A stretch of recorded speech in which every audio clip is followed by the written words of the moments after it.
Welcome to Saturday Morning Basketball. It's a pleasure to have you here today. This is Arthur. I'll be your play-by-play announcer, and I'm joined here by Jimbo, my color analyst. Howdy! And here we are today, this Saturday morning, with the Sabinettes against the Sealsters. Starting for the Sabinettes, we have Sabin, Chuck, J.O., Art, and Marcus. And for the Sealsters, we have Pat, Sean, Luff, Seal, and Russ. And so this should be a very good matchup to start the first game of the Saturday morning series. Here we see Sabin bouncing up and down a little bit, seeing J.O. doing a little dance, a little stretch. This is to get their minds into the game and get themselves ready for the action. Art holds the ball and he's ready to get it to K-Luff as soon as the guys are ready. And there we go. The ball game begins. Ball goes out to Pat on the side. Passes to Sean. Looks for Pat, who goes for the layup and misses the first shot, but follows it up the second with a putback. And the Sealsters are up 2-0. Ball goes out to J.O. Passes into the middle. Sabin, who looks left. Three-pointer goes up, and it is good. Chuck hits a three-pointer. And the Sabinettes are up 3-2. Sean bringing the ball up the court. Fires over to Russ. Pat holds the ball, looks left, and gives the ball to Sabin. Oh, we have someone down on the court here. It looks to be Russ, who collided with Marcus. And Russ is still on the court. There are medical people attending to him now. Yeah, Arthur, I think they ran into each other. I didn't see anything dirty on the play. Oh, yes, it looks like Russ is up and he's good and ready to go. He's a fine and mighty battler on the inside, getting the rebounds, going for the putbacks, and shooting all over the court. Yes, that's true. He is a gamer, that Russ, and it's good to see him on the court. No worse for the wear and ready to play some defense. Here we are with the Sabinettes up 3-2 early in the game. And, we have a defensive switch. Seal going on to Sabin, and apparently Art is running around for no reason before the ball is checked. Art passes the ball over to Sabin, Chuck cutting on the inside. The ball comes back out to Art in the middle, who dribbles a little bit with his right hand, looks to the middle for Marcus, who's wide open, but fumbles the pass, or rather is blocked. Marcus grabs the ball, fires up a three-pointer, and it's good. The Sabinettes to an early 6-2 lead, taking advantage of some of that three-point shooting. Marcus is one of our very best three-point shooters when he gets his feet under him. And Pat fires up a three-pointer. It is no good. Rebound by J.O., who gives the ball out to Sabin. Looking down the court, Chuck, who had initially run down but wasn't open for the pass. Art driving into with his right. Oh, what a terrible shot. It goes over the other side of the rim. It looks like he lost control of the ball there. I'm sure he'll be living that one down as he maybe his only chance to score today. And so here we have Chuck with the ball, firing over to J.O., who's looking and surveying the court. Sabin at the top of the key, looks over to Chuck. Chuck looking on the inside. Marcus firing the ball out to the middle with, J.O. throws the ball away. Sean has the steal and goes to the rim. He goes up for the layup, but he frankly bricks it. And the ball goes out to Sabin. Marcus on the side, who fires over across the court. J.O. with a three-point attempt. It is short, and the rebound is by Russ. J.O. is another one of them gunners that likes to shoot, and as we see there, sometimes he doesn't get back on D. Well, he was back on D, but Russ, little sidestep, little Euro step of some sort. I don't know what you call it, Texas two-step, and he goes in for the easy layup. It is now 6-4. Sabinettes in charge. And J.O. comes back while shooting a three-pointer. What happened there? It looked like it was in. I guess it was not in. Play continues. And Russ with the ball driving right. He looks for a shot at the free throw line. No good, but gets his own rebound. Passes over to Pat, who mishandles it. And with the steal, coming back up the court. Little fancy dribbling behind the back. Looks and goes over to his main man, Marcus, who is open at the top of the key for a three-pointer, who puts it in. Now the Sabinettes with a 9-4 lead. 9-4 lead, early three-point shooting from the Sabinettes. Sabinettes are pretty dang good with them three-pointers. All right, and here we have Sean giving the ball up to Oh, a lob goes on the inside. Sean takes a look, looks around, everyone expecting the pass, and he says, oh, no one's going to guard me. I'll go ahead and put up the 2-point easy shot. from point-blank range. Now, Art with the ball, looking at his feet. Nope, he does look up and find someone. Oh, J.O. with another pass, almost another turnover, but rescued by the Sabinettes. And we have J.O. driving to the rim. Oh, another layup. A little bit wild there that wasn't good. Should have been put in. And now the other team driving, and Pat with a little give and go. Nobody picks him up. He is wide open for a layup. That will be an assist for our 6'9" point guard, Seal. And here we go. Chuck with the ball, little fancy dribbling through the legs, crossover, looks to Sabin, who looks on the inside with Marcus looking, and a pass to the outside to J.O., who again surveys the court. Chuck cutting to the top of the key. A little bit of a log jam there. Chuck on the outside, fires up a three-pointer. It rattles in and out, and eventually goes in for a 12-4 lead for the Sabinettes. That Chuck, he'll fire him up, and sometimes they'll go in. Now Sabin with the ball, looking for a layup, and Marcus, again for the third time, the Sabinettes have an open layup that doesn't even draw iron. Now Russ driving to his right. He does his little patented across the court move and fires up another short-range jumper. That is good. So it is a 12-6 lead for the Sabinettes. Sabin with the ball at the three-point elbow. He's got the ISO on Kevin Luff. A little bit of a blow by there. Tough runner shot that is long and no good. Rebound taken over by Sean, who brings the ball up the court with Chuck guarding him. He goes by Chuck and he goes in for a layup, but he blows it. But he is fouled by J.O. Still probably should have made this shot. What do you think, Jimbo? Yeah, he should have made it. And so it is a 12-6 lead still, with the Sabinettes ahead. Now K-Luff coming to the top of the key, moving left with the drifting left with shooting the three-pointer, but is no good. But rebound by Russ. It's tipped out by by Seal, and Russ goes in for the layup. Again, displaying his range both from inside and outside. You've got to respect that drive. You sure do. You got to respect the drive. All right, so we have Chuck here bringing up the ball. And if I'm not mistaken, it is a 12-8 lead by the Sabinettes. Marcus with the ball. Art cuts and runs by. Marcus with the ball again, surveying the court, looking. A nice little fake, but Seal with some good defense altered the shot and caused Marcus to miss that shot. Pat with the rebound, little behind the back dribble. Again, another behind the back dribble through the legs, and gives the ball up to Seal, who finds the open man in the middle. Good little dish off from Sean. Mishandled, goes over to Russ. Russ tries to pass into Seal, who can't handle the pass, and Sabin with the ball. Driving, little behind the back. Goes in for the nice layup. Now it is a 14-8 lead by the Sabinettes. That Sabin, he'll drive on you. He sure will. He knows how to drive. Finishing with the right hand there. He can also finish with the left. Here we have a good dish by Seal to an open K-Luff driving to the rim, but he's not able to put it in as he's fouled.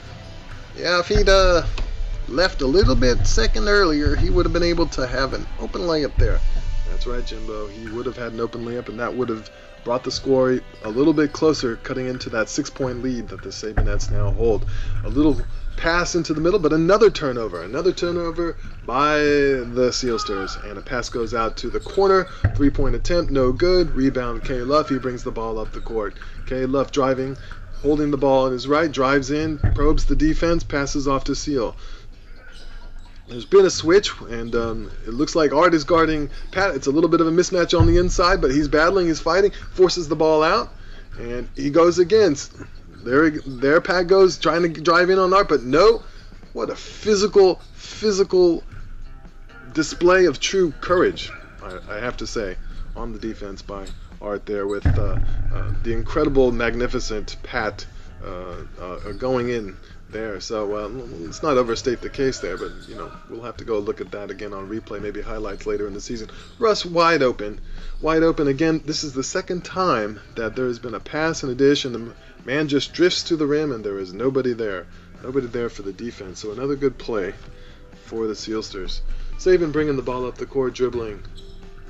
Looking. There's not much motion from the Sealsters, and Sabin, seeing an opportunity, shoots a 3-point jumper over Seal, and it is a 17-10 lead by the Sabinettes.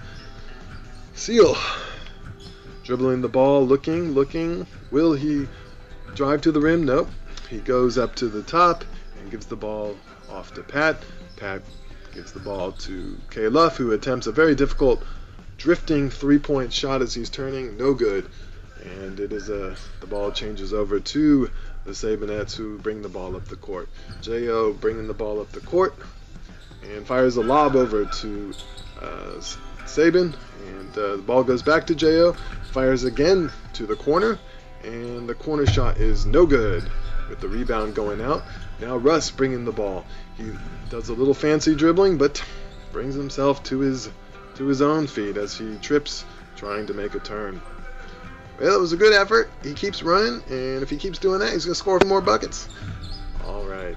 Thank you, Jimbo. Now, Art, again with some great defense, great hustle there, getting the ball back for the Sabinettes. And a 3-point attempt up by Chuck, rattles in and out. Now it's a 2-on-1 break, except K-Luff fumbles the ball, and Pat with the ball, who misses the first shot but muscles in that second one. It'll take a little bit more of a physical defense to keep Pat from scoring. It's the sort of defense that Art displayed earlier. Now I don't know. I think maybe just Pat missed a couple of those shots. I wouldn't give him that much credit. I think you're right. I think you're right. You don't need to overstate that.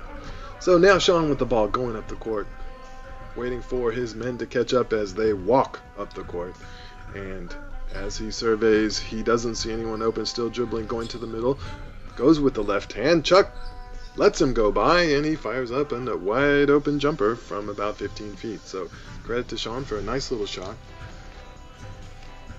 as he brings the Sabinettes closer, as they're 5 points behind, 17-12. Now Marcus with the ball, gives the ball out to Sabin. Marcus cuts through, he gives the ball off to Chuck. Chuck with a little fake,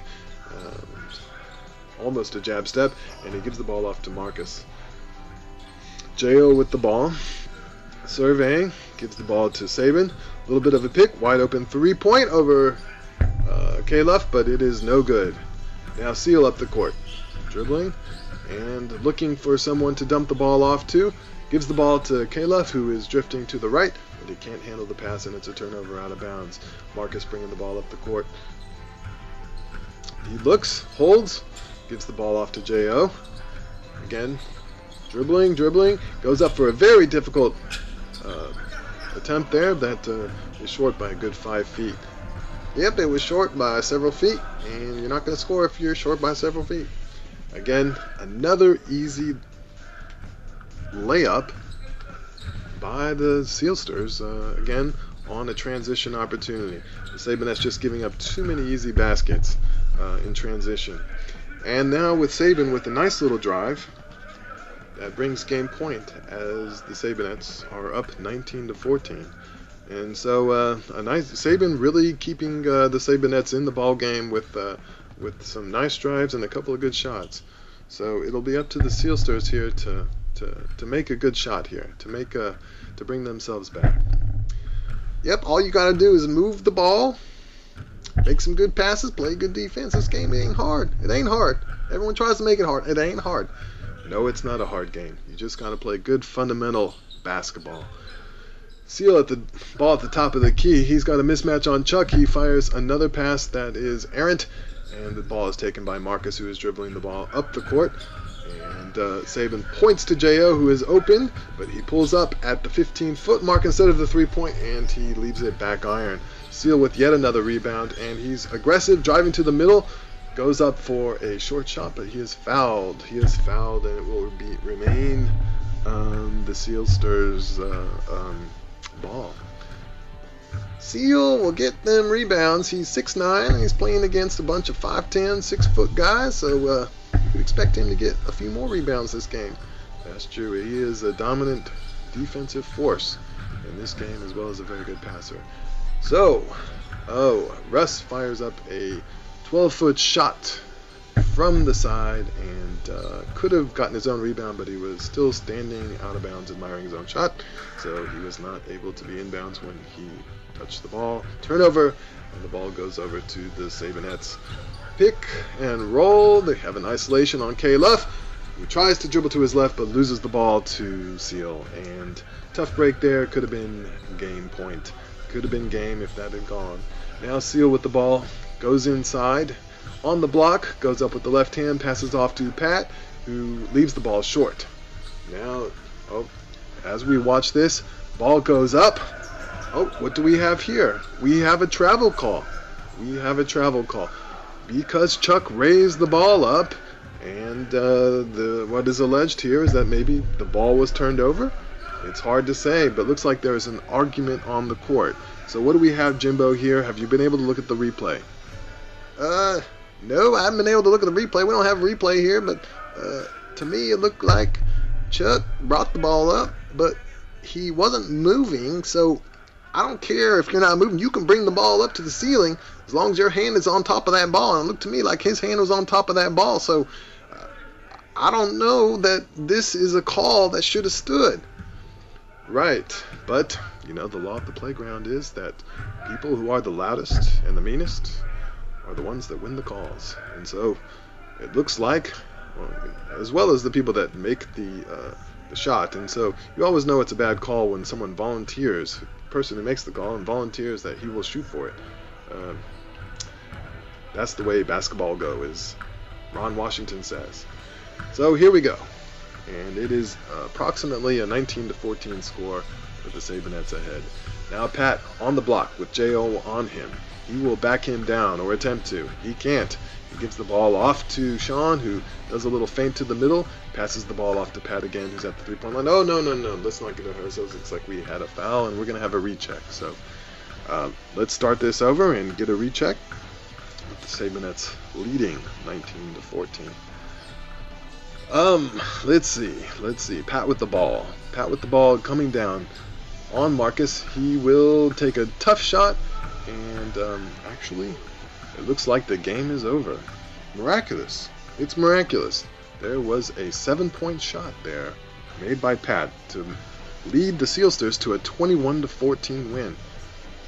I've never seen a 7-point shot. I think we should record that and mark that down for posterity. So, amazing job. I know the Sabinettes will be very disappointed in that performance, where they played bad transition defense and missed a number of easy opportunities on the inside.